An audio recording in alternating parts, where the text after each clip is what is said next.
de abril al 8 de abril ya tenía yo el reporte de 5 casos que cumplían con la definición operacional de influenza. Lo que los hacía diferentes es que estos pacientes estaban internados e intubados.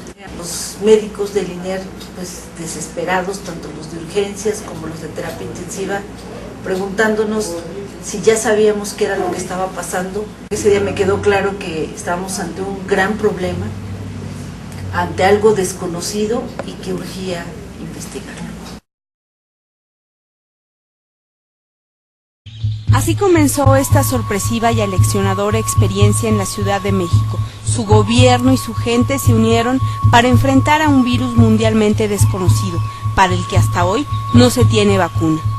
El viernes 17 de abril, con la información proporcionada, las autoridades de salud federal lanzaron una primera alerta de lo que se creía era un brote tardío de influenza estacional. Fueron momentos de incertidumbre, pues aunque se contaba con una reserva de vacuna antiinfluenza, no se sabía si su efectividad podría contener el avance de la enfermedad que para entonces ya presentaban decenas de personas, residentes del Distrito Federal y habitantes de otros estados que eran atendidos en los hospitales públicos y privados de la Ciudad de México. El martes 21 de abril se confirma un brote epidémico de influenza, el cual se manifestaba con más fuerza en el Distrito Federal, no solo por su densidad poblacional, sino porque aquí es donde se albergan los principales nosocomios que atienden enfermedades respiratorias, además de que se cuenta con un sistema epidemiológico coordinado en el que participan todas las instituciones de salud, nacionales y locales, públicas y privadas. Las pruebas extraídas a los pacientes con sintomatología de la influenza habían sido enviadas a laboratorios internacionales para su estudio. ¿De qué se trata? La mutación del virus toma un comportamiento desconcertante. La tarde del jueves 23 de abril llegaron los resultados. Una reunión urgente convocada por la Secretaría de Salud Federal anticipó la magnitud del problema. Era influenza porcina, virus transmitido del animal al humano, pero mutada en el organismo del hombre con efectos letales, contagio de persona a persona vía secreciones salivales y mucosas. En medio del asombro, inició la implementación de medidas encaminadas a cortar la propagación del virus. Estamos ante la presencia de un nuevo virus de la influenza. Las Secretarías de Salud y de Educación Pública han considerado conveniente la suspensión de clases. La llegada de los números que lamentablemente mostraban el aumento de casos con el cuadro sintomatológico de la influenza porcina obligaba a tomar nuevas acciones. El jefe de gobierno, Marcelo Ebrard, y el equipo de epidemiólogos estudiaron el problema decenas de días y noches. El objetivo de las decisiones que se tomarían estaba claro: evitar el contagio y contener la letalidad del virus. Las medidas que se pusieron en marcha no dieron espacio a la negociación. Los costos económicos podían ser altos, pero no tanto como el valor de salvar vidas. Sábado 25 de abril, 10 días, el lapso para alcanzar ese objetivo. Si actuamos en conjunto, ciudadanos y autoridades, vamos a lograr en los próximos 9-10 días controlar la propagación. La Secretaría de Salud del Distrito Federal dirigió el trabajo interinstitucional que implementó el gobierno capitalino y en el que participaron todas sus dependencias. Además de la suspensión de clases, que se prolongó hasta el 6 de mayo para la educación superior y el día 11 para la educación básica, se ordenó el cierre de restaurantes y comercios, así como la cancelación de espectáculos culturales, deportivos y sociales que pudieran generar aglomeraciones humanas. La Secretaría de Salud del Distrito Federal abrió las puertas de sus centros de salud los fines de semana, reforzó la compra de insumos y la plantilla laboral en los hospitales, dotó de vestuario especial a los médicos y enfermeras que estaban en contacto con los enfermos. Las dependencias de la administración capitalina distribuyeron millones de cubrebocas, gel antibacterial y material informativo. Se difundieron permanentemente las medidas de prevención e higiene en carteles, trípticos y de viva voz a través de los promotores de la salud.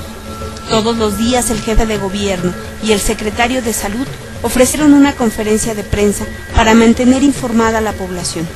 Las decisiones tomadas fueron reportadas también a la Asamblea Legislativa del Distrito Federal, en la comparecencia del secretario de Salud Armando Agüero. Para enfrentar un problema mundialmente desconocido, repito, mundialmente desconocido. La Organización Mundial de la Salud pronto elevó el nivel de alerta ante el incremento de casos. He decidido elevar la alerta pandémica de influenza de la fase 4 a la fase 5. La sorpresa y la incertidumbre trajeron consigo la esperanza de poder controlar la diseminación del virus, pero sobre todo de evitar más muertes. El medicamento para lograrlo estaba listo para ser aplicado. Las dosis de oseltamivir comenzaron a ser distribuidas en los hospitales y centros de salud. El paso siguiente fue reforzar las acciones preventivas para seguir cortando la cadena de transmisión del virus conocido ya como AH1N1, limpieza profunda en escuelas, del sistema de transporte público y entrega masiva de cubrebocas, gel antibacterial y material informativo. En medios impresos y electrónicos se difundieron mensajes sobre los síntomas, recomendaciones y medidas de higiene. El sistema de medicina a distancia de la Secretaría de Salud del Distrito Federal, Locatel y el Consejo Ciudadano se convirtieron en instrumentos fundamentales de atención y orientación, así como la habilitación de sitios web especiales y un chat en la página del gobierno capitalino. La solidaridad de los medios de comunicación quedó demostrada una vez más, pues de inmediato se sumaron para difundir las alertas y las recomendaciones a la población. Lo que estaba en camino era, además de enfrentar la contingencia, crear una nueva cultura de la prevención. La aplicación de pruebas rápidas, la toma de muestras y el envío oportuno al laboratorio, la habilitación del Hospital Enrique Cabrera como nosocomio de referencia, el seguimiento de pacientes y de sus contactos, familiares que estuvieron con los enfermos y la aplicación del medicamento fueron pasos trascendentales en esta batalla. En realidad pensé que era una gripa normal. Nos fuimos en emergencia al Hospital Enrique Cabrera y ahí fuimos atendidos igual, con una enorme diligencia, con mucho profesionalismo. La atención de los doctores fue muy rápida. Una de las más importantes acciones implementadas fue, sin duda alguna, la creación del sistema de alerta sanitario en el que se refleja el nivel de emergencia que se vive y los criterios a seguir para implementar nuevas medidas. Este sistema de semaforización determinó, a través de colores, el nivel de alerta, que para ese entonces colocaba a la Ciudad de México en el rojo, de alto riesgo. El aval de ese sistema de alerta sanitaria lo otorgó un grupo de especialistas y expertos de las instituciones académicas más prestigiadas de nuestro país y que integran hoy el Comité Científico de Vigilancia Epidemiológica y Sanitaria de la Ciudad de México. La aparición del virus de la influenza AH1N1 nunca fue exclusiva de México. Reportes de la Organización Mundial de la Salud pronto daban cuenta del incremento de los casos en otras naciones.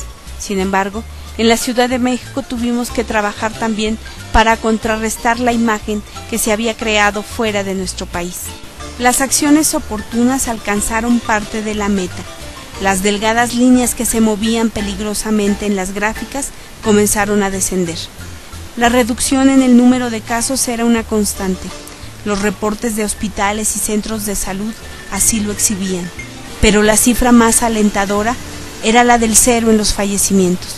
El sistema de alerta sanitaria se colocó en color naranja, un riesgo elevado. El regreso a clases fue la prueba de fuego. Por ello se establecieron filtros sanitarios en las escuelas, se reforzaron las medidas de limpieza y las acciones preventivas. Así, el miércoles 6 de mayo, los reportes médicos permitieron ubicar a la alerta sanitaria en color amarillo, en riesgo medio, por lo que las actividades empresariales de comercio y servicios comenzaron a normalizarse. El Distrito Federal cruzaba el camino correcto para lograr contener la propagación del virus de la influenza AH1N1. La Organización Mundial de la Salud Así lo reconoció y lo sigue reconociendo. Naciones hermanas han expresado su solidaridad, ofrecido su apoyo y externado su gratitud por las acciones emprendidas. La Ciudad de México recuperó su rostro, el rostro de una ciudad viva. Los efectos de las decisiones tomadas se traducen en una constante tendencia a la baja. Los ingresos hospitalarios ya no se cuentan por decenas y las muertes no tienen más cabida en los registros. Los objetivos fueron alcanzados. El Distrito Federal es una ciudad llena de vida. La sorpresiva llegada del virus de la influenza AH1N1 nos colocó en una situación vulnerable, pero las acciones tomadas y el trabajo decidido de médicos, enfermeras, camilleros, intendentes, equipo administrativo y operativo nos brindó la oportunidad de vivir una de las experiencias más importantes de nuestras vidas, experiencia que nos permitió servir a la ciudadanía con lo mejor que sabemos hacer, proteger su salud. El trabajo realizado por el gobierno del Distrito Federal en esta emergencia tiene reconocimiento internacional. Es por ello que la experiencia vivida ha sido transmitida ya a diferentes países, a través de reuniones y encuentros con embajadores y alcaldes de naciones que ven amenazada hoy su tranquilidad por la presencia del AH1N1. El virus sigue con nosotros, estamos aprendiendo a vivir con él. Mantener vigentes las medidas de prevención y de higiene fue, es y será fundamental. La experiencia nos obliga hoy a seguir trabajando, pues aunque la contingencia ha sido superada, su posible regreso no nos puede volver a sorprender. Los capitalinos somos hoy más fuertes como sociedad y nuestra capacidad de unión quedó grabada en la historia del mundo contemporáneo. Baila el son del tequila y de su valentía, es jinete que arriesga la vida en un lienzo de fiesta y color. Mi ciudad es la cuna de un niño dormido, es un bosque de espejos que cuida un castillo, monumentos de gloria que velan su andar. Es un sol con penacho y zarape veteado que en las noches se viste de charro y se pone a cantarle al amor. Por las tardes con la lluvia se baña su piel morena y al desatarse las trenzas sus ojos tristes se cierran. Mi ciudad es la cuna de un niño dormido, es un bosque de espejos que cuida un castillo, monumentos de gloria que velan su andar. Es un sol con penacho y zarape